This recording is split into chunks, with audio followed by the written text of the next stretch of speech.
Hello, everyone, and welcome to the April 10th meeting of Women in Product Toastmasters.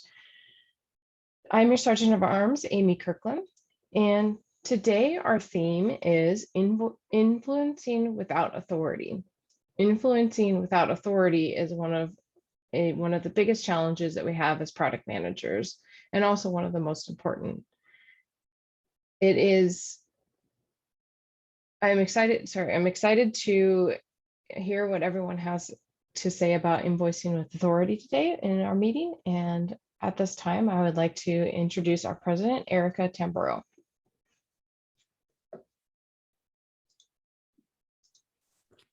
Welcome, everyone. Today is going to be a fun meeting. I think we all have experience with this this problem. It's not necessarily well, it's a problem, but it's a unique opportunity to get to learn ourselves as well as other people and how to communicate effectively. We're going to get this meeting started off with a couple of announcements, and then I'm going to ask all of our guests just to say hi, maybe how they found us or what they're looking forward to learning about Toastmasters today. So first on club business, it's contest season, and I want to congratulate area winners Emilia and Svetlana. Very super excited, proud of you guys. I think, Emilia, if you know when the next competition is, do you mind putting that in the chat so that we can join you at the next competition? Super excited for you guys. Great job. The Women in Product Conference is coming up May 10th and 11th. If you haven't checked your email and seen, the club has a discount code. So if you haven't registered yet, take advantage of the club discount code. And we're going to have a networking event and a speaker and all kinds of stuff going on. So stay tuned. Once we figure out the times for everything, we'll let everybody know.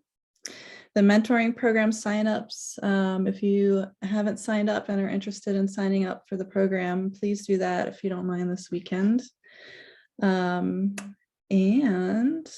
elections are coming up, and we need some officers, people willing to step up and help the club grow. It's a very, very rewarding experience. I guarantee you'll learn some great leadership skills and grow your network. And I highly, highly recommend it. So if you're interested in learning more about the leadership positions, please let me know. And we will have a quick Q&A after the meeting today if you have questions and want to stick around. So guests, today we're really excited to invite you to this meeting. What happens is at the beginning of the meeting, we have speakers that do their prepared speeches as part of their pathway curriculum. Then we have an impromptu speaking section, which is always super fun, and we get to learn from each other. And finally, there's an evaluation portion of the meeting. Evaluation is very important. Everybody gives great, constructive, honest feedback, so we can all grow together. So it's a very interesting part of the meeting to experience as well. I'm going to invite you to speak up and let us know maybe how you found Toastmasters and what you're interested in learning today with your experience with us. I'm going to ask Kashmir, would you mind going first? Sure. Hi, everybody. My name is Kashmira Patel, and I have been part of Toastmasters previously. In my previous jobs, we used to have clubs there, but I have not been a member for almost 10 years now, and I miss it. And I tried to look for other clubs, but nothing really clicked. And I found this club, the Women in Product, from the Facebook group for Women in Product. And I was really excited because I am going to transition from my engineering role into a product management role in the next couple of weeks, hopefully.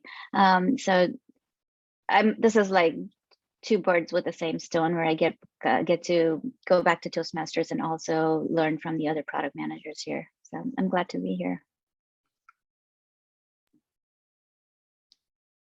Thank you. It's so nice to meet you in person. Let's see. We have some other guests here. I lost somebody I had. Anjali, there you are. Hi, everyone. I am Anjali Gora, and I'm a product manager at Intel.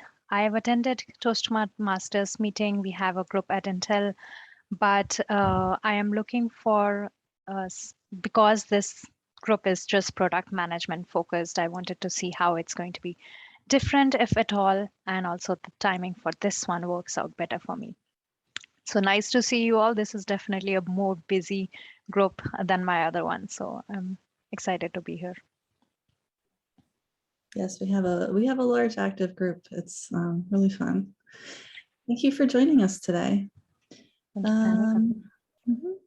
Let's see, Nopper, am I saying your name right? Yeah, hi everyone. I'm Nopper, and this is my first time into Toastmaster Club. I haven't been any time on any of the Toastmasters. So I got introduced by Neetu Jain. I attended one of the webinars where she mentioned about this. So that's how I'm here. And Svetlina, I think, I'm not sure if she's here. So I asked her to add me to this Toastmasters Club as well. So it's really nice to meet everyone, and I'm sure I will learn a lot from everyone, and I'll try to improve my communication skills as well. And I'm presently working as a business analyst, and hopefully in future I will be going for a product manager role or product owner. Yeah, thank you. Wonderful. Thanks for coming today. You'll find everybody here just has a passion for product, and we're all at different points along our product journey. So it's one thing we kind of pride ourselves about. And let's see, Karen, would you like to say hello?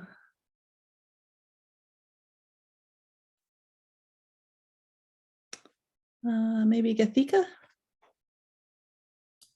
Hey, I'm Geetika. I'm a software engineer at PayPal. I came to know about Women Product Toastmasters through Women Product Talk. I'm looking to move to product and also improve my communication skills. So similar to what Kashmira said, this is a good combination for me. So hoping to improve my communication skills and confidence. Thanks. This is the place for it, definitely. Well, welcome everybody. I guess we're gonna invite you to participate in the impromptu section of the meeting. If you don't want to participate, you can message our TableTopics leader for the day, who who is that today? It's me, Monique. Monique, there you are. Let Monique know that you would prefer not to, and she's going to explain a little bit more about what TableTopics is in a minute. So, all right, without further ado, I'm really excited to introduce our Toastmaster of the day, Rosie. Rosie, I lost my stuff. Hang on one second. Rosie is an aspiring product manager. She currently works as a project manager at Meta. Outside of work, she runs the I Am project, a scholarship and mentoring network she co-founded to support women of color in STEM. They do fantastic work, and if you don't follow them on Instagram, I really highly recommend you follow them on Instagram and see their lives and their interviews. Rosie does great work within the club and outside of the club, and I'm really happy to have her as part of the club and to lead us today. So without further ado, Rosie. Yeah, thank you so much, Erica, for the introduction. Hello, everyone. I hope you're all having a great day. It is my pleasure to introduce to you all the theme of the day, Influencing Without Authority. Influencing without authority is an incredibly important skill to have as a product manager. Product School describes the skill as the ability to drive product development and telling people what to do without formally being authorized to do so. This means that sometimes we'll be in a place where we'll have to influence others to also buy into our vision of our product without us having the title of like CEO, the stakeholder's own manager or director. This can be a very difficult task to maneuver. But it's really important to do so because we'll need the support of key stakeholders in order to drive the development and launch of our products. In an ideal world, this would be a simple task where our stakeholders would automatically see the vision of our product, they would understand the value, they'd agree on all the details of our product vision that we spent countless hours putting together, and most importantly, they would prioritize it. But of course, this type of alignment is very rare, and instead we need to rely on influencing without authority. And there are several ways to do this. Some product managers like to take the time to individually sit and listen to their stakeholders and understand what their hesitations are and then work on alleviating those. Other PMs like to rely on data to support their vision and use that data to influence others on cross-functional teams to support their vision. And other product managers use prior relationships that they have built from prior product launches to then drive alignment. It's important to note that there's no one way or correct way of doing this. There's multiple skills that go into knowing how to influence without authority properly. But today our speakers will share with us all how they personally influence without authority. And with that, I'm going to pass the mic back to Erica, our general evaluator, who will then introduce her team and give us an overview of what they'll each be doing. Back to you, Erica. Thank you, Rosie. I'm back. So greetings, everybody. I'm today's general evaluator. And my job today is to evaluate everything that takes place during the meeting. I'll take notes on what happens, what doesn't happen, and evaluate each participant in the meeting, looking for good examples. Part of my team today is the evaluators who each evaluate individual speeches. So Lori, Paisley, and Tanya will be evaluating our speakers today. Sina, would you mind describing what you do as R counter? Hello, everyone. I am the R counter for today. The purpose of the R counter is to take note for any overused words or filler words. So I'll keeping a track of if you guys are using R's, and any other repetitions, and I'll give the update at the end of the meeting. Back to you. Thank you so much, Sina. Many of us sit in meetings during the week and count ahs and ums. And let's see, timer. Our timer today is Marguerite. Marguerite, would you mind letting our guests know what you're up to today? Sure. And I'm general evaluator. Hi, everyone. As timer, I will time the table topic speeches, the formal speeches, and the evaluations. I will alert each speaker of the time they have left using the green, yellow, and red cards, which denote specific times remaining. Just as an overview, table topic speeches should be from 1 to 2 minutes. Regular speeches, which I think all of ours are standard speeches, which are all of ours today, are 5 to 7 minutes. And evaluations can range from 2 to 3.5 minutes long. Back to you, Erica. Thank you so much. And as promised, Monique, could you tell us a little bit more about table topics? Yes, thank you. So the goal of the TableTopics session is to challenge us to improve our impromptu speaking skills. This gives us the opportunity to formulate a structured answer to a question on the spot. I will say a question, pause for a few seconds, and then pick someone to answer. That speaker will have 1 to 2 minutes to respond to the question. To make this a little fun, we will also ask participants to vote for the best table topic speech. This will be collected today by Tiffany, our vote counter. And as Erica had mentioned before, for our guests, if you don't want to be called on, please send me a message and I will make sure I don't call on you. Back to you. Thank you so much, Monique. And let's see, today's vote counter is Tiffany. Tiffany, would you mind describing what you do today? Sure thing. Thank you, Madam General Evaluator. Hi, everyone. I'm Tiffany, and I will be, as Monique mentioned, counting up the votes for your favorite table topics respondent for today. Yeah. So I will prompt everyone by the end of table topics to DM me in the Zoom chat, and I will tally up those votes and let everyone know who was the table topics speaker for today. Thank you. Back to you, Erica. Thank you so much, Tiffany. I totally forgot to welcome you formally to the club. Tiffany is our newest member, and she's doing her first role today. So thank you so much. Super happy that you joined us, Tiffany. All right, last but not least, Jennifer. Jennifer is our grammarian. Jennifer, would you mind describing what the grammarian does, and also go ahead and introduce the word of the day while you're at it? Yeah. Hey, thanks for the introduction. So as a grammarian, what I'm looking for is the use of language. Language is oftentimes the way that we communicate our vision, how we convey ideas, and through the power of language and that usage, whether it be phrases or painting that visual picture through the use of our words. Those are things that I'm looking for specifically throughout all of today.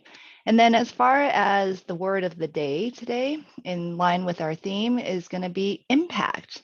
So every time someone uses the word impact, I'll note that down, and we'll see who comes out with the most use of that word. And then as an example, for the use of the word impact, as a product manager, I often influence through articulating what the impact of a decision is and why we are trying to strive towards a particular product vision, product feature functionality, or problem to solve, trying to really understand that impact overall. All right, and back to you, Madam Toastmaster, or grammarian, or sorry, General Evaluator. Thank you, Jennifer. So that's our team for today. Now I'm going to hand it back to Rosie to get us through the meeting. Definitely. Thank you, Erica. So without further ado, we're going to move on to our prepared speeches. To kick it off, Sarah will be sharing with us her speech titled Communication Connection. Sarah currently works as the City of Phoenix's first product manager. Congratulations. Building strategy to help scale the city's platform as a service. Sarah's speech project is called Develop a Communications Plan. And Sarah, you have the floor.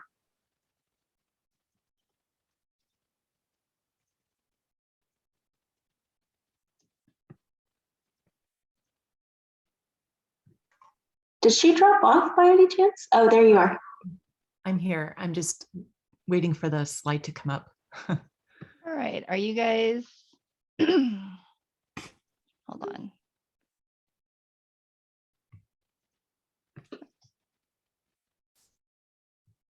Hold on. I'm getting some technical difficulties here. Hold on. Are you able to see the slides now? I am. Okay, great.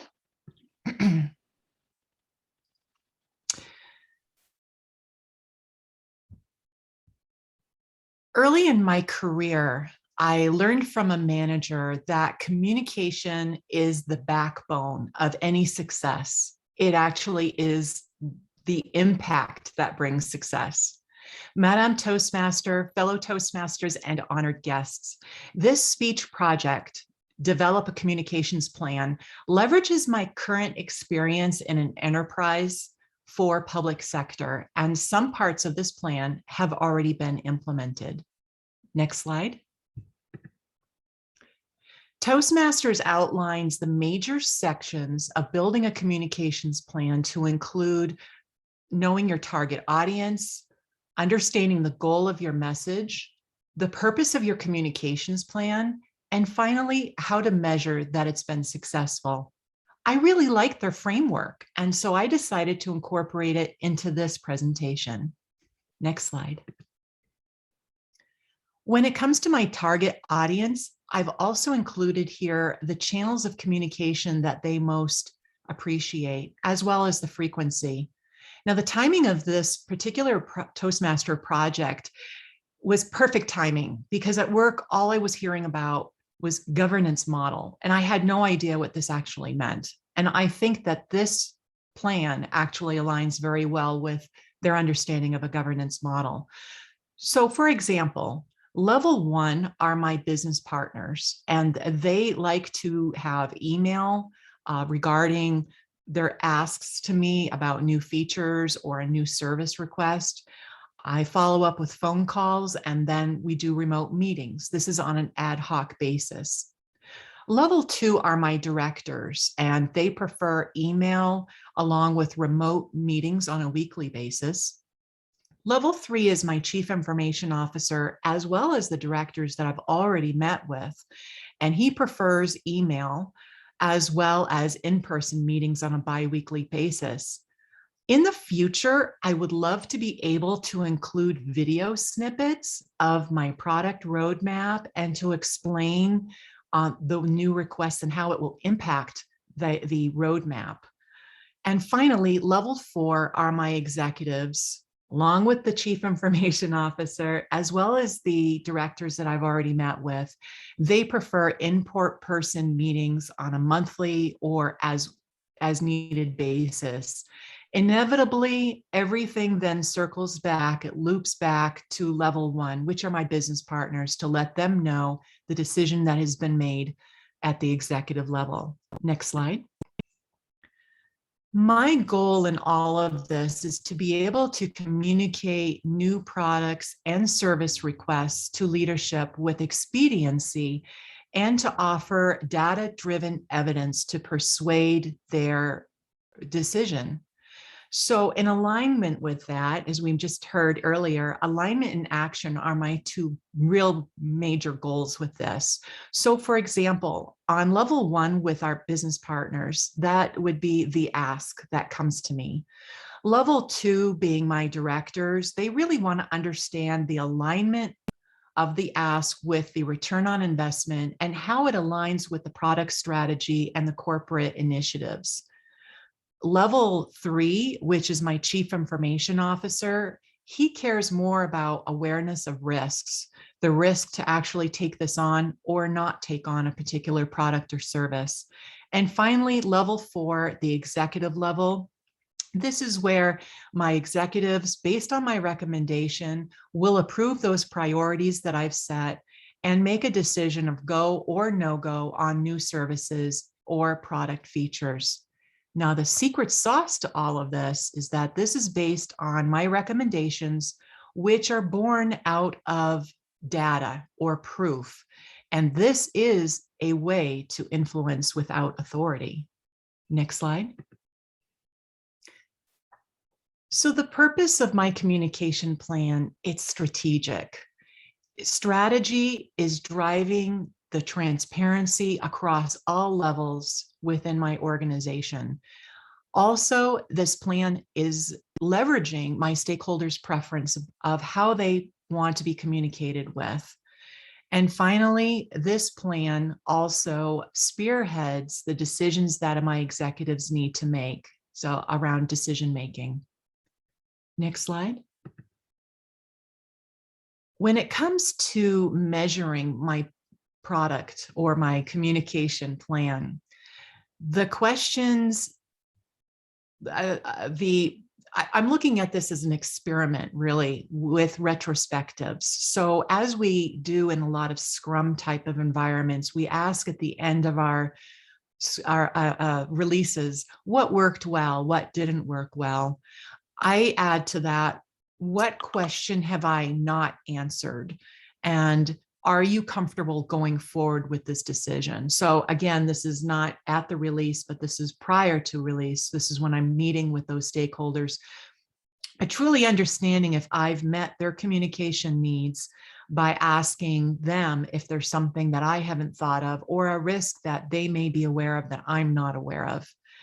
Also, another form of measurement is, am I coming out of these meetings with a greater number of decisions versus the number of new asks? How many of us have gone into a meeting and we come out with far more new asks than we do actual decisions? I think this was a great form of measurement of how to go forward and whether or not the communication plan is successful. Next slide.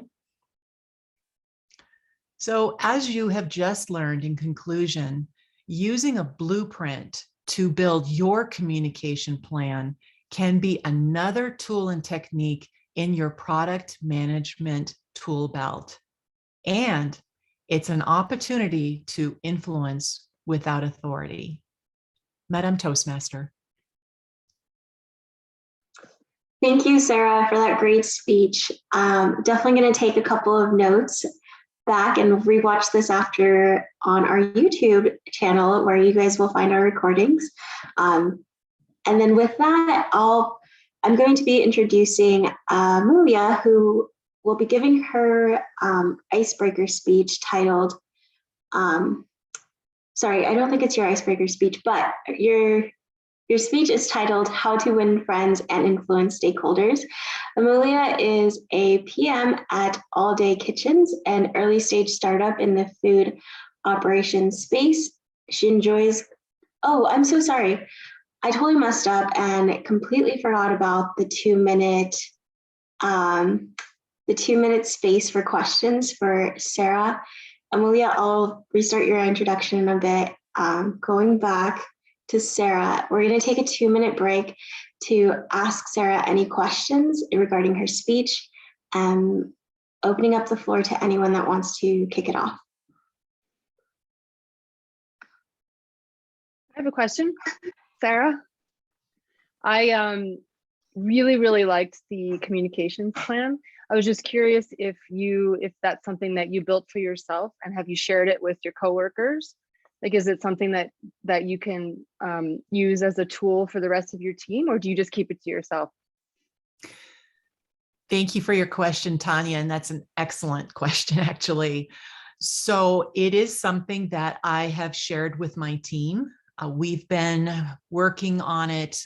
Primarily, I've been driving it with input from the team because of the initiative that the executives have now about a governance model. And again, I didn't know what that meant. To me, governance is not something that usually plays well with product.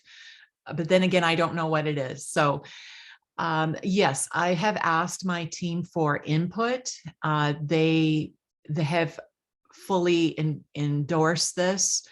It has not yet gone all the way up to the executive level quite yet, which is why I would love any feedback from this group as far as what you see working well, or maybe some ideas to improve it.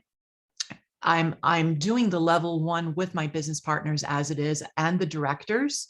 It's getting to the CIO for the more frequent meetings, and then involving the executive levels. There has been a shift in leadership. So it's having to basically reintroduce product, reintroduce the roadmap, and also bring the new asks to them for their approval on the priority and where we're going forward with this. Does that answer your question, Tanya? Yeah, no, I think it's really great. I really like the visual of the pyramid, and I think it's very useful for a team, especially if there's some newbies, new product managers. It's a really good training tool. So I really like it. Great job. Like it a lot. Thank you. Appreciate it. I have a question if we can sneak one more in. Sarah, I also loved it. I loved how you outlined people's preferred communication methods or channels. I was curious how you went about figuring out what their best communication channels were, the mediums they wanted you to use. That's also a great question, Lori. Well, in the spirit of product management, I went with experimentation. And so I started off with emails. And if someone felt that if I would immediately get a phone call from them after my email was sent, especially in a remote type of environment, it's not like I can walk down the hallway and knock on their door.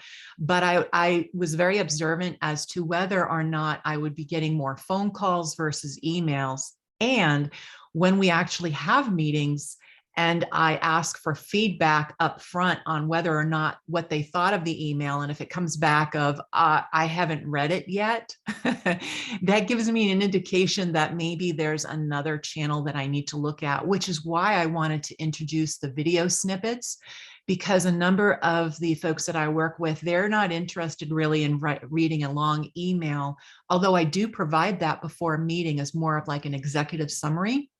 And I thought to myself, in the day and age of video and TikTok and all of that, maybe I can put together like a 2-3 minute video, maybe 2 minutes, of what the ask is, what the return on investment is, show them the roadmap very quickly to give them a commercial or some teaser copy before we ever actually get into a meeting, because I want to make products stand in the forefront of their minds and not be lost in a lot of day-to-day meetings, and also use what their preferences are to bring to light where we need to go for that decision to actually be made. So thanks for that question. I hope I answered it.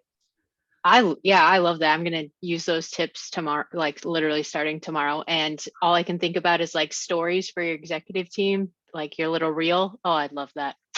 Great job, Sarah. Thank you very much. Great job, Sarah.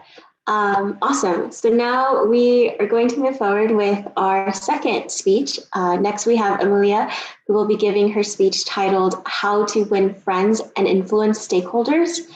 Emilia is a PM at All Days Kitchen, an early stage startup in the food operations space. She enjoys cooking, reading, and paint by numbers in her free time. Her Pathways project is Presentation Mastery. And Emilia, the stage is now yours. Amazing. Can everyone see my screen just to make sure we're ready? Awesome. Thank you, Madam Toastmaster, fellow Toastmasters, and guests. When I first started learning about influencing without authority, it really reminded me of Dale Carnegie's book, How to Win Friends and Influence People. And so this presentation is titled How to Win Friends and Influence Your Stakeholders Without Authority. I don't know if I'll go on to sell millions of books like Dale, but hopefully this is a helpful presentation for you all. When I think of influencers, I think of celebrities and brands and how they're able to influence millions of people every day and change how they think about fashion or food and their day-to-day lives.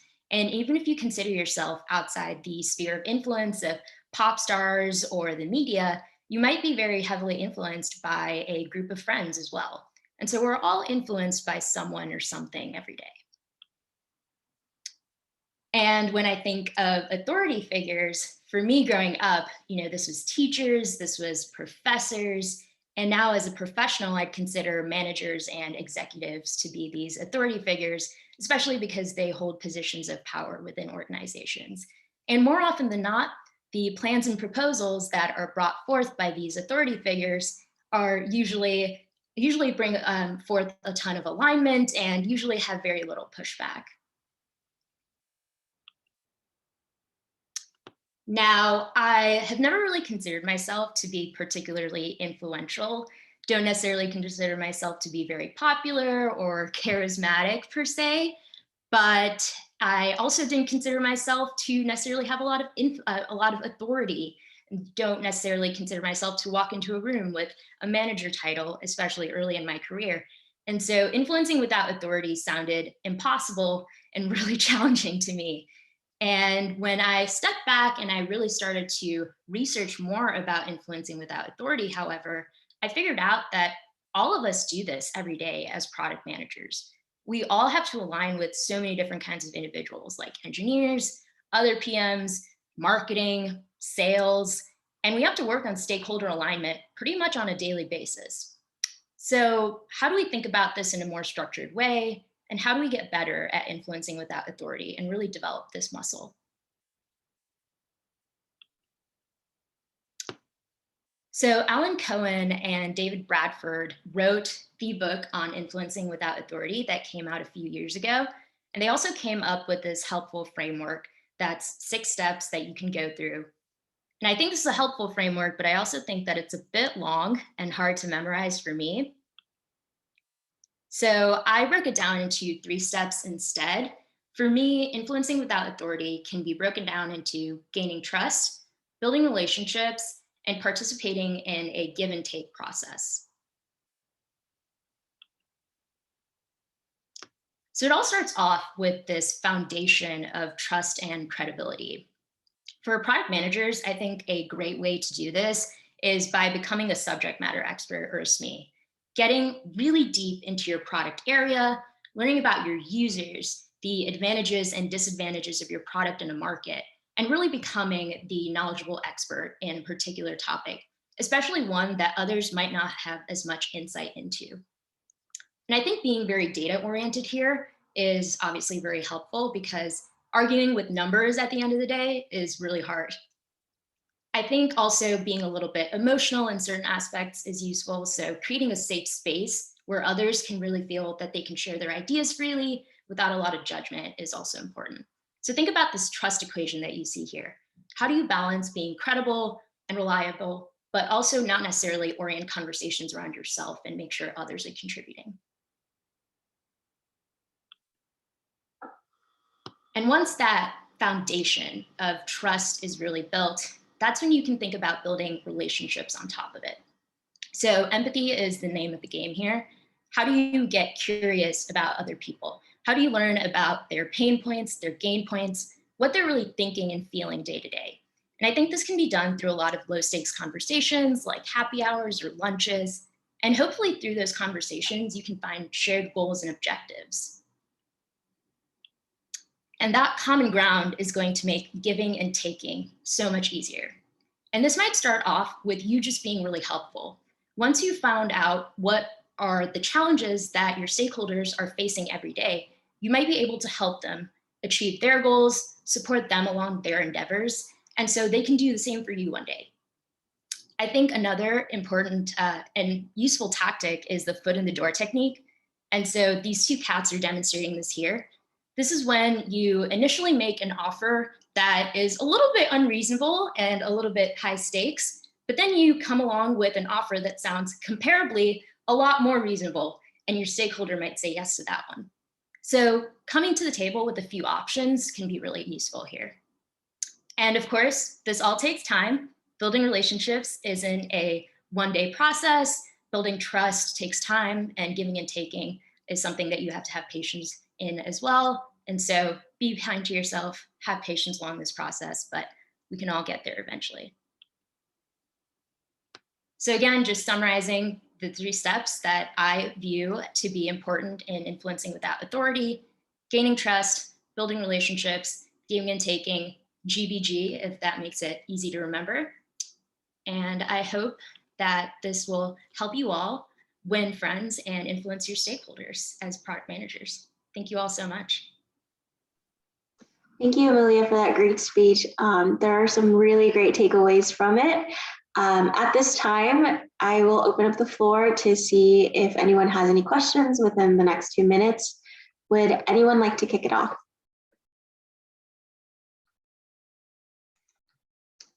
I will. One thing I noticed and kind of picked up during your speech, Emilia, had to do with steps to creating a safe space. I would love to hear some tips on how you create a safe space with the teams that you work with. That's a really great question, Ashley. I think it really starts off with being open to hearing new ideas and giving other folks the mic. I think especially as product managers, we are leading meetings and really focused on our own objectives and our goals for each of these conversations. But I think it's also important to give others a chance to reflect their ideas and really get a chance to come to the table, right? And so think it's really just about giving other folks a chance to get that space. And then also being really open to hearing their concerns, hearing their needs, and making space for that as well. And so I think it really just starts off with giving other folks a chance and then really understanding where they're coming from there. Thank you. I have a question. Does your, so you mentioned about your stakeholders and et cetera, but does your approach change if it, like with your peers, do you handle your peers differently? Yeah, I think this is kind of in reference to that empathy map, right? And so I think understanding that your peers have different challenges and pain points and gain points compared to your stakeholders, and even your stakeholders might have a various set of challenges as well, right? Depending on if they're a director or a software engineer that you're working with day to day. And so I think it's about understanding where everyone is, coming from there. I don't necessarily think the approach changes as much, but maybe the questions that you might, pop into a conversation and the particular nuances that you're trying to understand might change as you go about it. Right. Thank you. Very cool. Awesome. Awesome. Okay, great. So now we're going to move on to our final prepared speech of the day from Ashley. Ashley is a digital process owner with Keller Williams based in Austin, Texas. She works with cross-functional teams to identify and implement new product features and enhancements that enable real estate agents to improve their day-to-day business practices. Outside of work, she enjoys reading, learning to code, baking, and coffee. Her speech is titled, "A Newbie Walks into a Conflict," and her Pathways project is Dynamic Leadership. Ashley, the floor is now yours. Lovely. Thank you, Madam Toastmaster. Hello, everyone. I really like today's theme and topic of influence without authority, and I want to share with you guys. I've recently come up on my first year with Keller Williams while I'm going on this career journey of developing to be a product manager. And while I was reflecting, I started to think about not just the accomplishments, but also the negative things too, so I can focus on those and hone my skills and continue to develop and have more tools in my tool chest. But one challenge in particular had to do with a conflict. I was right at about the 90-day mark, and for a meeting, I was getting prepared, and then all of a sudden, working my way through my notes, and I get this message from my boss on Slack that says, quote, "Do you have a minute to talk?" End quote. That is the worst thing you want to look at when you're about to go to a meeting. Everything was fine. We had an interesting conversation, but I did get intel that we were walking into a conflict. And at 90 days, I still wasn't feeling 100% comfortable with what I was doing, how to actually interact with these stakeholders, because it was about 20 plus people on this call, and being able to knowledgeably and confidently respond to them with the problems and issues that they were going to approach us with. My boss talked with me, and we came to the agreement that I would just listen and learn by his example, but also really capture the problems and the concerns that the stakeholders are going to be bringing to us. But after that meeting, I wanted to take it a step further and making sure that I had a resource that I could rely on and go back to every so often. I picked up this book titled The Mindful Guide to Conflict Resolution by Rosie. In this book, she actually uses the pause method. And today I'll walk you guys through each one of those, in addition to my experience, my newbie experience of walking into a conflict. The meeting finally happens, and the one thing that I had already done, along with the help of my boss, was basically, first letter here, presence. We were prepared, and we were actually incredibly present. For me, it is important to remove those distractions so I can be wholly in the conversation and listen to everyone at hand. So turning off the Slack notifications, making sure your phone is on silent, making sure if you're working from home that you aren't really being distracted. In essence, for me, it's my beagle barking. Once you have that presence established and you don't have those distractions, excuse me, you can move on to the next phase, which is acceptance. At this point in the conversation with our stakeholders, everyone was in a weird space. Some people were not happy, you could physically see it on their face, frowns, wrinkles, just, it's a sour environment and it's very uncomfortable. But throughout the conversation that was happening, and as I was listening, I could hear acceptance on both sides, not just from my boss, but also from the individuals that were bringing and addressing their concerns. And by accepting that right now we weren't in the best space, but we wanted to work through it, brought us to the next step of you, which is the undercurrent. At this point, my boss and myself were listening to what the individuals are saying and what the problems they have with the project at hand that is very sensitive. However, my boss took it a step further. Once everyone aired out their grievances, he started to ask very prominent questions. Why do you feel this way? What would you have preferred to see? And actually getting at the crux of the situation of what was genuinely bothering them, and really understood that ultimately another team member had delivered misinformation because they didn't have the full picture. And it started this snowball effect of, well, I don't like that. And then everyone starts talking and it just made it even worse.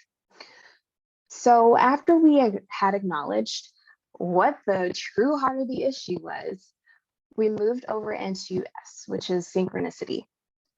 And we started to have more open conversations about how this happened, why this happened, and how we can now get to a win-win situation. And hearing both sides, but also expressing very calmly how everyone was feeling and what the problem was, we started to actually get to E, which is an exchange. And in the exchange, we were aligned and agreed that there were certain things we needed to follow up on in order to get clarification for them. And they agreed that they would be open to actually being a part of the process and actually providing us with the feedback that we needed, but also continuing the dialogue of working together so that we could continue to move on with the project. After this giant blow up of a conversation, I did walk away feeling so much better and very thankful for the opportunity that my boss made a safe environment for me to learn from, but also gave me an opportunity to understand my stakeholders that much better so that in the future, if there ever were any other conflicts, I would be able to better handle them, also by using the pause method, which he pretty much was using in his own way. And with the pause method, just very quickly going through them again, P for presence, just making sure you remove those distractions so you're not away from the conversation. A for acceptance, acknowledging how you feel, being okay with it, and being open to having an open conversation. U for undercurrent, really asking those hard, difficult questions in a gentle way to understand the problem at hand. Synchronicity, starting to have that open dialogue of give and take, kind of to Emilia's point earlier, of understanding what it's going to take to get to that win-win solution. And then lastly, exchange, making sure that you guys talk and you have an agreement on the next best steps forward that's going to be amazing for everyone. Using the pause method is incredibly helpful, and it's not just specific to work. You can actually apply this to other situations as well, whether it be your significant other, another family member, or even other relationships with friends. I hope you guys were able to walk away with some information about the pause method and being able to resolve conflicts in a mindful way. Thank you guys for your time. Awesome. Thank you, Ashley, for that great speech. We're now going to open up the floor for 2 minutes for questions. If anyone wants to go ahead, raise your hand or speak up. Awesome.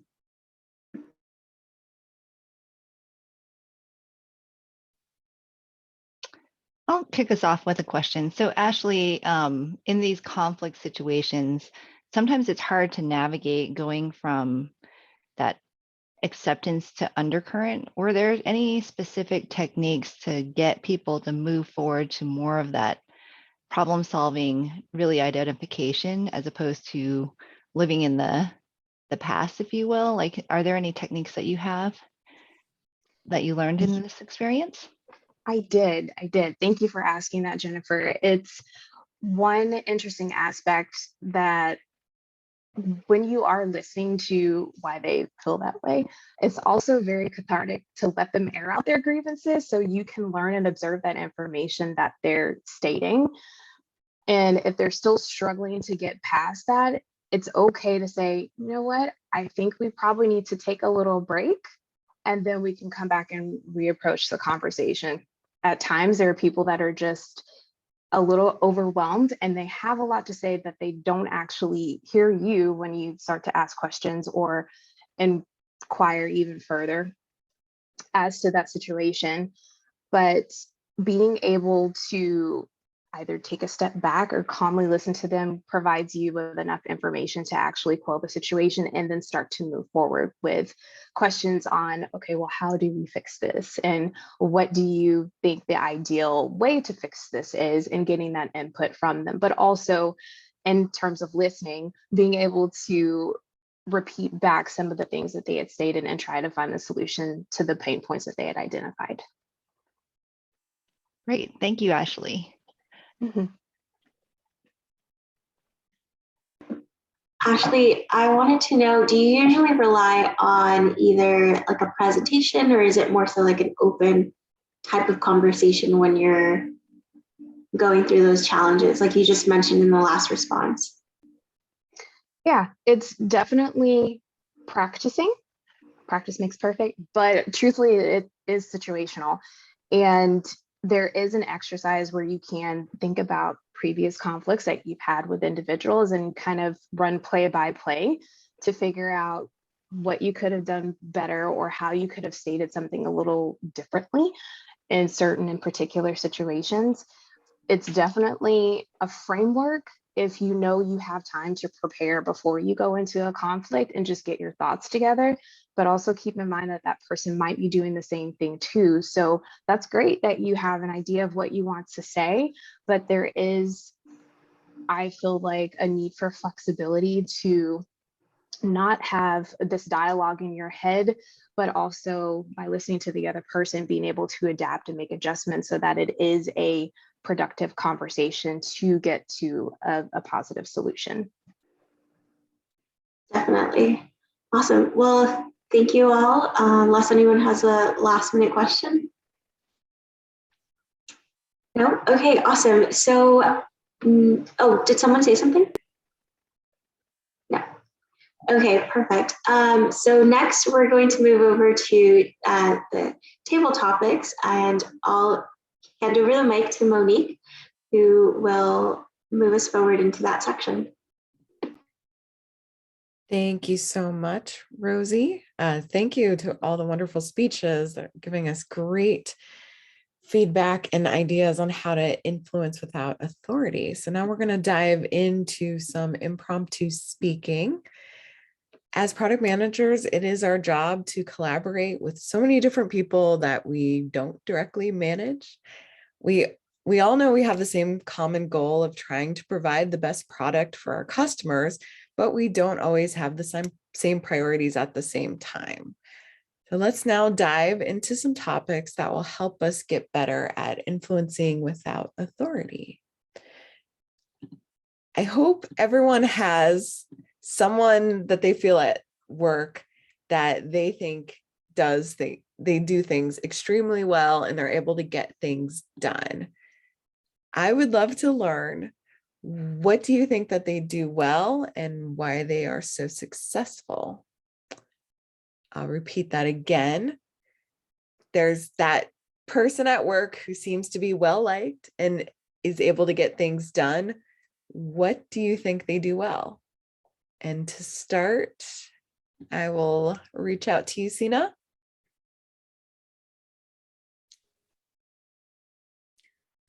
Okay, so the question is, who do I look up to and what do I like about that person? Okay, so Yes. there is one person, like my prior manager, who I have always admired. One of the things that I see him, how he influences the rest of the team is by providing a vision to where we are trying to go, providing that impact statement, what is the product gonna do? So that brings everybody together on how, like on the positive note of it and why we are doing, how it's gonna benefit the users. He also is very particular about bringing the architectural side of things, the technology side of things, and providing like a high level statement that I feel that gives better idea for people to think ahead than thinking like the small things that can hinder the growth of the product. Yeah. Back to you. Thank you, Sina. All right, now we'll move on to our second question. So we're talking about influencing without authority, but we're product managers. We still have some authority. So when do you feel like you do have authority in your role? And for that question, when do you feel like you have authority in your role? I'm going to call on Erica.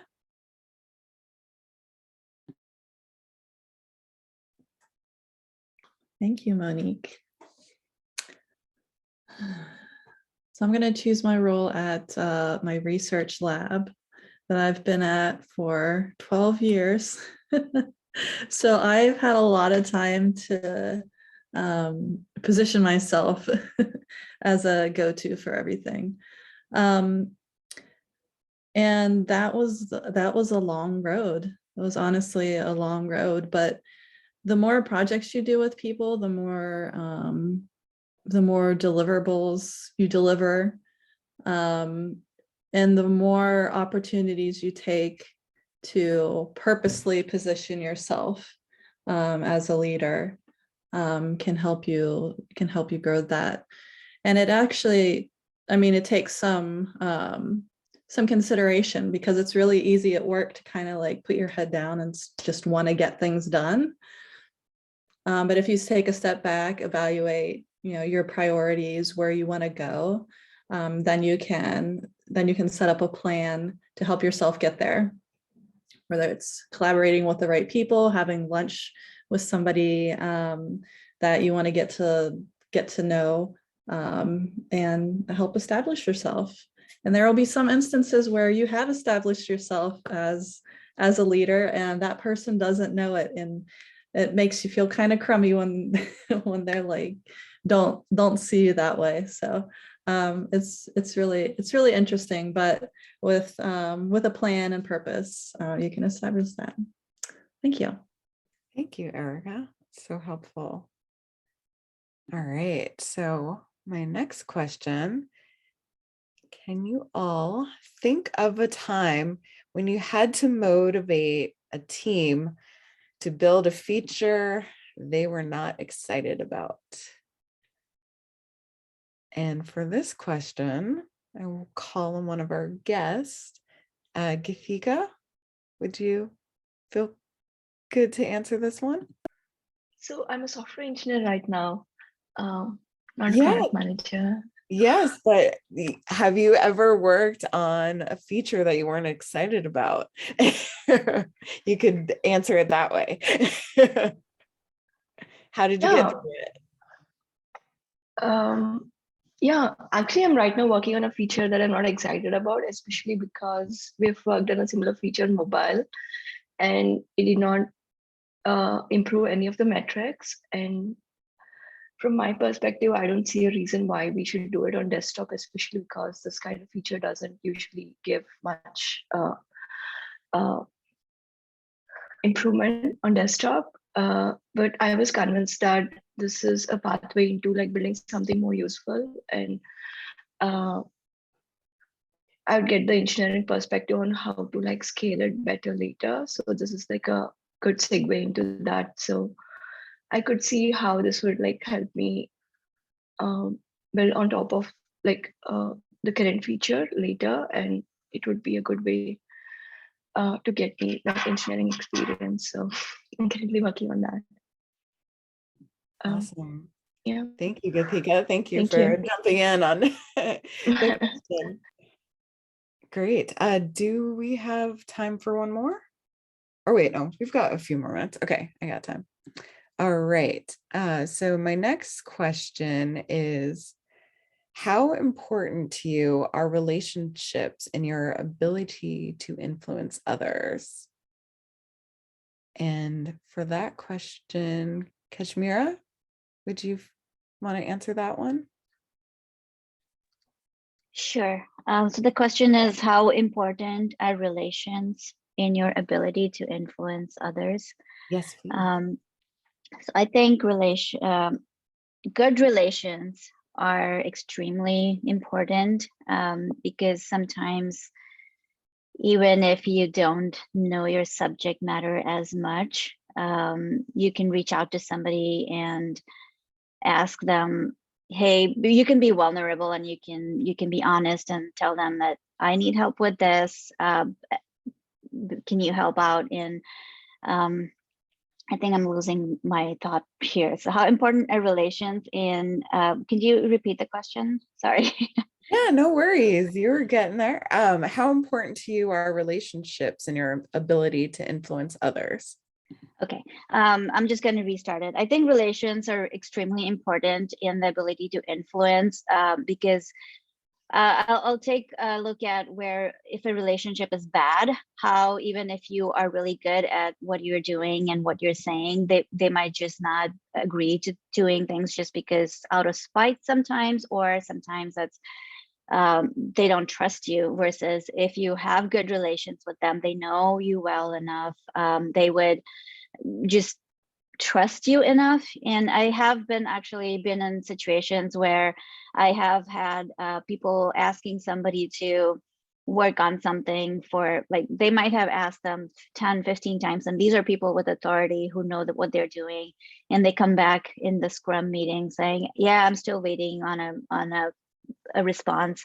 And I'll just message them and they'll be like, okay, done, it's done, because I've had a good relationship with them, and they don't want to keep me waiting. So it's extremely important in so many ways. The good and bad can both take your project, and the impact can be either bad or good depending on what your relationship are like.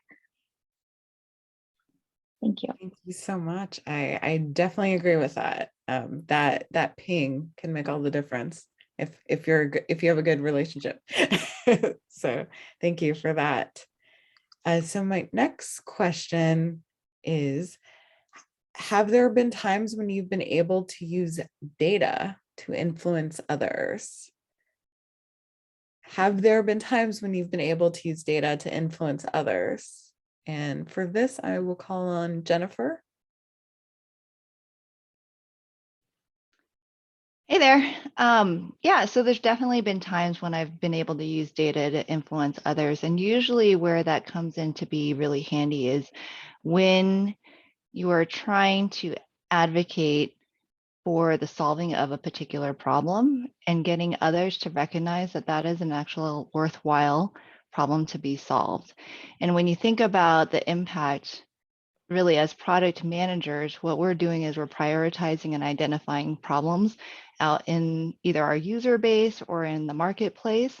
And so when I think about data in that capacity, some of the metrics and data that I would sometimes utilize is being able to look at, like, right now for me, it's like uptime and availability for our solutions.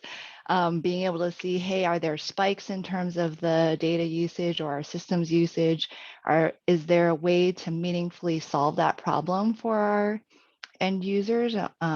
Because that is a very key and critical thing. Our users just expect our systems to just work, right? They expect it to be up and available. So that's a really easy way to use data and being able to, show what our availability is at any given point in time to drive towards some solutioning to be able to solve that problem. But data in a lot of different ways, to me, I use it to advocate for particular problems to be solved, but it's also a way to be able to say, hey, did we actually do the value capture that we intended to set forth, right? So being able to have that baseline up front and then look at that value capture, and it may not be immediate. Uptime and availability is something that you can immediately get some information on, but there are other problems out there that it may be much more of a lag when you are able to collect that data. So hopefully that gives people some ideas in terms of how you might be able to use data to influence people. Thank you so much, Nopper. Yep. Really appreciate that. All right. Do I have time for one more Toastmaster, or I'm looking at the clock? Yeah, let's go for one more. Yes. All right, one more. Okay, last question. So we are trying to influence people. Some things don't always go according to plan. So what do you do to make yourself feel better when that happens? How do you motivate yourself if something does not go according to plan? And for this question, Anjali, would you want to answer? Yes. There can be a lot of moments where something does not go according to what you have planned. And as a product manager, or in fact, as any team member, it's really important to be adaptable to these situations. These kind of situations are the moments where you can show your flexibility, your resourcefulness, the unique skills you bring to the table, and help your team overcome that well-planned but not working out as planned situation. I have unfortunately or fortunately have had many opportunities to experience this, and I believe the best we can do in a dynamic working environment is plan to the best of our abilities, or rather plan for the worst and hope for the best. That kind of approach, having your expectations set up, having the expectations of your stakeholders set up ahead of time, so that the impact of any mislaid plans or any unexpected changes, any timeline changes is not as severe as it could be. So having contingencies can really help and adapt the situation so that you are still able to meet some of the goals, if not all, meet some of the metrics, if not all. Thank you. Thank you so much, Anjali. That is so great. Excellent. So I know we are at time, so thank you to all of our speakers today. Don't forget to send a direct message to Tiffany and vote for your favorite. And now back to you, Madam Toastmaster. Awesome. Thank you, Monique, for leading that. Up next, we are going to do some of the reports, and to lead that section, I'm going to pass it back to Erica, our general evaluator. Erica. Thank you so much, Rosie. Fantastic job, everyone. Now we're going to do the evaluations, and we'll start with individual evaluations. And first up is Lori. Lori will be evaluating Sarah's speech. Thank you, Erica. Can I get Sarah up on the screen? And Sarah, wonderful speech. I always enjoy listening to you speak, and today was no exception. It was great information and very tangible for me to have takeaways to literally start using tomorrow, because I'm in this kind of same realm that you are of figuring out the best way to communicate with people. So I thought the overall structure of your speech was very clear. You had a great agenda to start with in your slides, so we knew exactly what you were talking about. And then you concluded that and recapped back at the end so we could see those 4 main points that you talked about. I know that also we've been talking about your hand gestures, and that's an area that you personally wanted to improve on. And I thought you did a great job this time with your hand gestures. More of them were in the frame, as well as when you talked about the levels, you used your hand gestures to drive the impact of your message, especially when you're talking about different. You started going like this. I was like, ooh, that's really good gestures. So excellent job there. I also loved how in the beginning you added a little bit of a personal touch to what you're going to talk about. So today's Toastmaster frame or project that you're working on is very informational heavy, but at the beginning you brought your personal side to it and you're like, it was perfect timing for this speech or for this project because I needed it at work. So I love that you added that little bit of personal touch in there. And in fact, next time I would actually challenge you to add even more of your story into these kind of informational heavy topics, right? I think that there's, at the end when we were asking questions, you had so many great takeaways that you learned during this experience that I would have loved to hear more of. And honestly, maybe they could even make a whole new speech. So I think you could really kind of use a story to wrap up those informational points and really drive home the overall structure of what you were trying to communicate to us. I think that would have made it easier for us to kind of see how to apply it. The other thing that you normally have that I was missing a little bit of was your energy. So usually you have a lot of energy. You love adding even drama into your presentations. And again, I think it's just like the type of presentation this one was, is it's informational, right? It's hard to add drama to a communication plan, but I do think that you can do it. And I think that adding in some of your personal story will make it easy to add in that drama. So an example that I wrote down that you mentioned partway through your speech was you had no idea what the governance model was, right? That's a very easy spot to add just a little more drama, a little more vocal variety. You could spice it up and be like, oh my gosh, they asked me to do this thing. I had no idea what they were talking about. And then here's what I did. Here's how I, achieved that or how I figured that out. So overall, it was a fantastic speech as always. I had a lot of takeaways for it. I'm sure many other club members did as well. And I think that you definitely nailed this project. So great job, Sarah. Thanks very much, Lori. Back to you, Madam General Evaluator. Thank you so much, Lori. Up next, we have Paisley. Paisley will be evaluating Emilia. Hello, everyone. Emilia, you did great. I loved your speech. And I just want to say before I get started that you mentioned that you feel like sometimes you aren't charismatic, but I just want to say I've always thought you were very charismatic and you really showed that in your speech today. Want to start with excellent vocal variety. I think you did it, excelled in this area. And there was a lot of, I guess, changes in the way your voice sounded, which was very engaging as opposed to more monotone.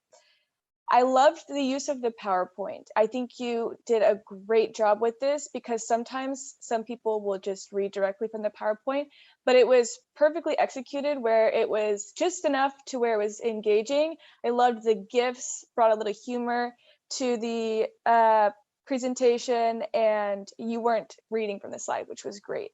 So if there is a time to use a PowerPoint, I think it was great. And I loved how you used that to wrap up the summary because I'm a very visual person. So being able to see that summary at the end of all your points was great.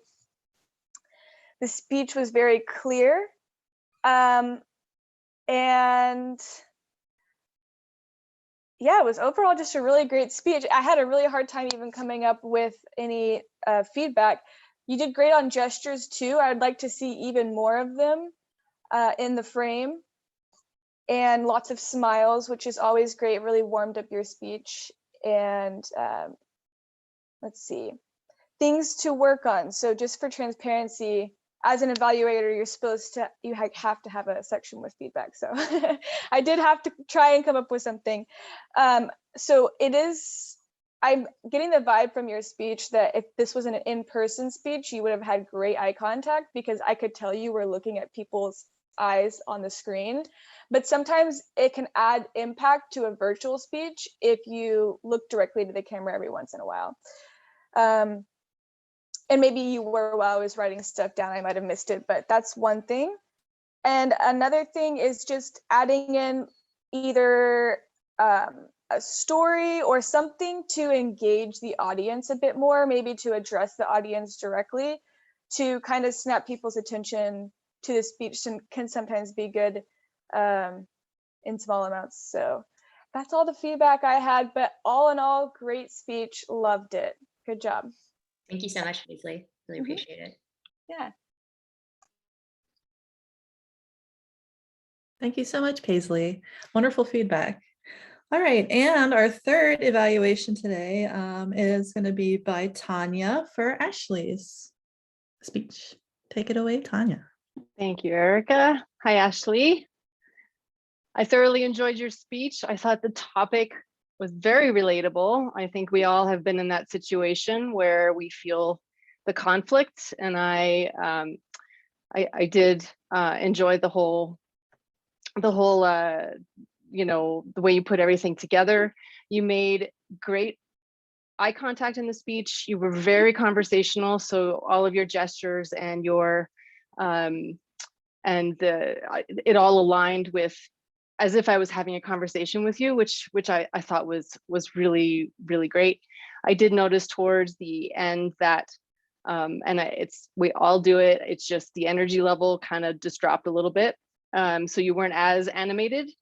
So I would, that would be one thing that we all have to work on. I have to do the same. On the content, I don't know if you couldn't say at the beginning what the specific conflict was.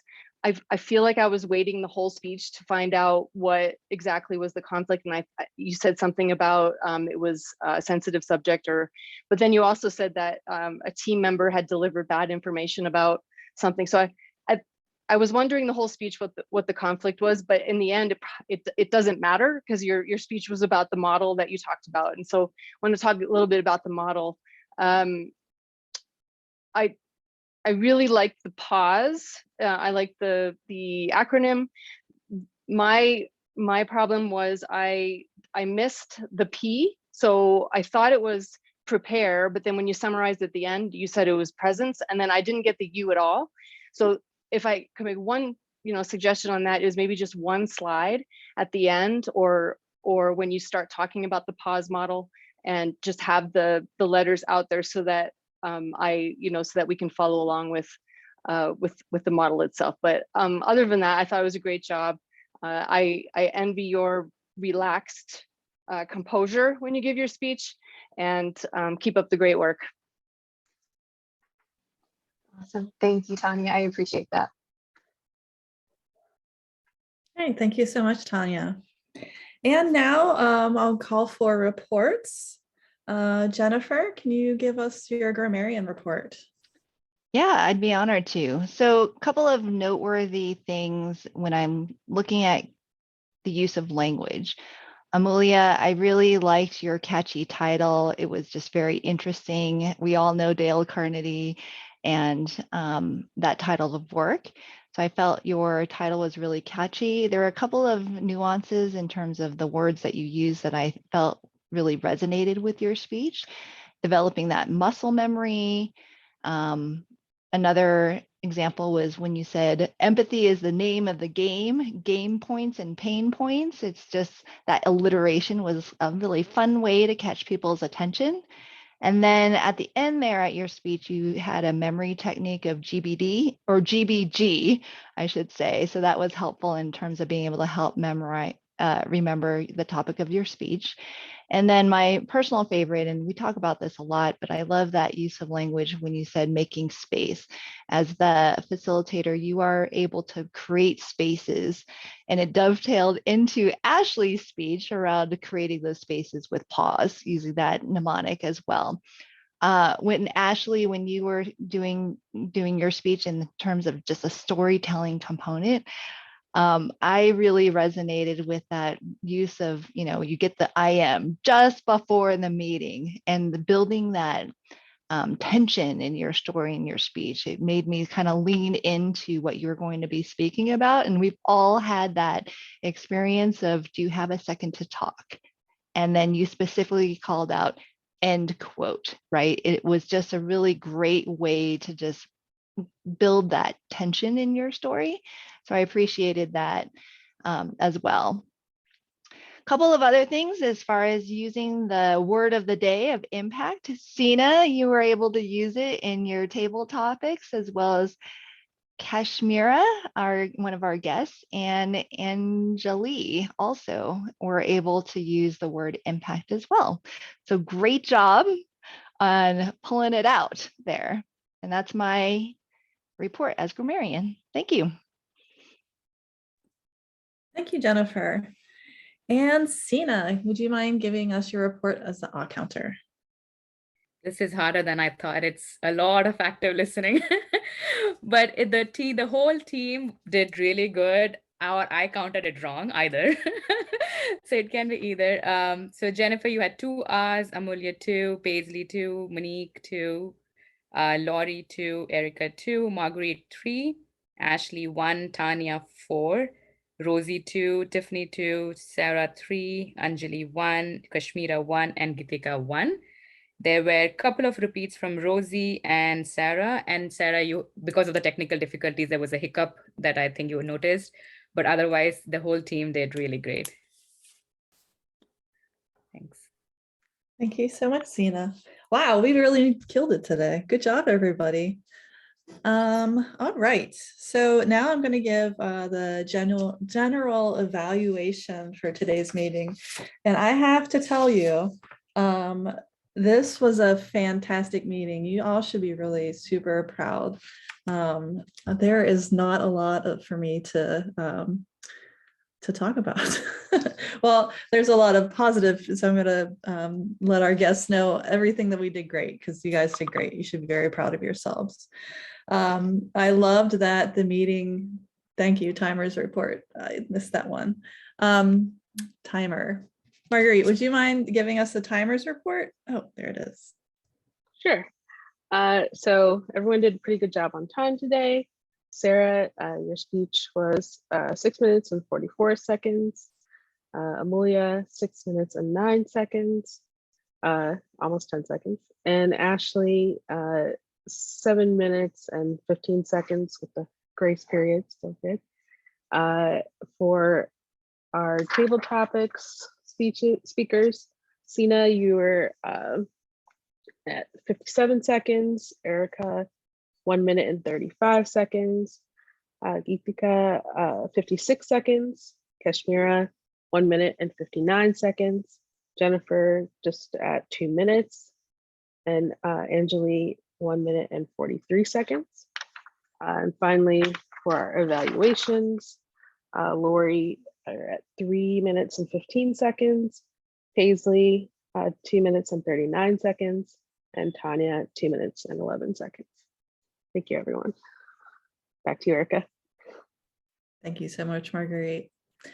So as I was saying, teamwork, which is, I am always so excited to see how well everybody works together to help each other out. So thank you for that message, Amy, about me missing the timers report. And thank you to everybody at the beginning of the meeting who helped Sarah test her stuff out, and Jennifer for helping her with her slides today. Teamwork is one of the things that we really do best and support each other. And I'm always happy to point out when we do that well. So great job introducing all of your roles today. You're very clear. All the reports were fantastic. So good job, everybody. Rosie, it was a fantastic opening to the meeting. Really great discussion on the theme and introducing the day to everybody. For the agenda, I want to thank everybody for listing their pathways, their pathway information along with your speech title. I think that's really important to help us all know where we are on our Toastmasters journeys, knowing what pathways people are on and the levels as well. It's really helpful to see who's on a level 2, who's on a level 3. It helps out your VP of education, know where you're at on things. So great job incorporating that into the agenda. I've seen more people are starting to do that. One thing I would like to see or maybe encourage is the agenda kind of finalized a little bit sooner. I know it's embedded in our invitation to guests. And I always wonder if guests kind of see an unfinished agenda, if that kind of sets them up for any opinions of us before they even meet us. So if you think about having the agenda sooner or maybe not embedding it if it's not going to be ready before the meeting. So just something to consider. Let's see. A great job after the speeches as well, engaging with questions. I really find that part of our meeting really impactful and educational. So I really, great job everybody participating in that. And speakers, I really encourage every single one of you to take today's recording and make it into your own little standalone video. Promote it on LinkedIn, promote it anywhere. When you apply to conference proceedings, they ask you for some recordings. So please consider that. You all did a fantastic job today. I cannot stress that more. Table topics were awesome, great questions and great ways to adapt them when necessary. Evaluations were thoughtful, thorough, constructive. Fantastic job today. Another piece of feedback before I wrap up is the voting. I think that voting, a little poll, a Zoom poll or some kind of form would make that section a little bit smoother. And promoting the word of the day a little bit more. I need reminders. I think we all need reminders, and that's one thing we could improve on just a little bit and have a little bit more fun using that. All right, so fantastic job today. I mean, today was, everybody nailed it. So I hope you all are very proud. I'm really proud of you all. So, all right, without further ado, I'm gonna hand it over to our vote counter. Thank you, Madam General Evaluator. Personally, I thought today's table topics questions were super thought-provoking, so thank you.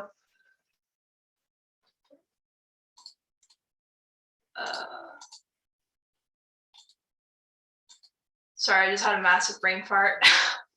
Thank you so much, Monique, for your thought-provoking questions. I also really appreciated everyone's responses. The winner of today's table topics was Anjali. So congratulations to Anjali, one of our guests. And back to you, Madam Toastmaster, I believe. Thank you so much, Tiffany. And Rosie, I'll hand it to you. Definitely, thank you. Well, to echo Erica, everyone did a great job today, and thank you all for the great speeches, the great questions and responses to the table topics section. I'm going to pass it over back to Erica, our president. She has a couple of pathway achievement announcements for us. Erica? Thank you, Rosie. Fantastic job today. If you didn't see it in the chat, there were links to sign up for the mentoring program and also a link to the description of the program. If you have any questions, feel free to email me. April 21st is the next competition. So if you would like to go over and support our members as they go on in the speech competition. Guests, we're running a little bit late, so I'm going to encourage you to stay after for a Q&A. Leaders will be there able to answer any of your questions. I want to thank you all for joining us today. It was such a pleasure to meet you. We hope you had a great time and look forward to you joining us if you think we're a good fit for you. I'm going to hand it over to our VP of Education, Lori, who will talk about our upcoming agendas. Thank you, Erica. So next meeting, I'm going to put the roles in the chat so everyone can see them. We do have 2 open speaker slots. So I think this is a fantastic opportunity for anybody to get ahead, or if anyone wants practice before the Women in Product Conference, let me know. We can slot you in and find you an evaluator as well. So that is our meeting for next time. Reminder that on Mother's Day, May 8th, we will not have a meeting. So we're going to have next meeting in 2 weeks. We're going to skip a week, and then we're going to have a meeting after that. And I believe the meeting after that is the first one after the Women in Product Conference. So we'll probably have lots of guests and a fun time there. And then the last form, as always, the best way to sign up for a meeting role is to tell me what role you want. That makes my life easy and makes your life easy because you get the role that you'd probably like. So feel free to fill out the short form, tell me what role you want, as well as if you can't join any meetings, feel free to throw the date in there and then I won't assign you a role because that makes it easy on all of us as well. So that's all I got. I will turn it over to Amy to get us out of here, only just a little late. Thanks, Lori, and thanks everyone for a great meeting. I'm going to stop the recording now and we'll be adjourned.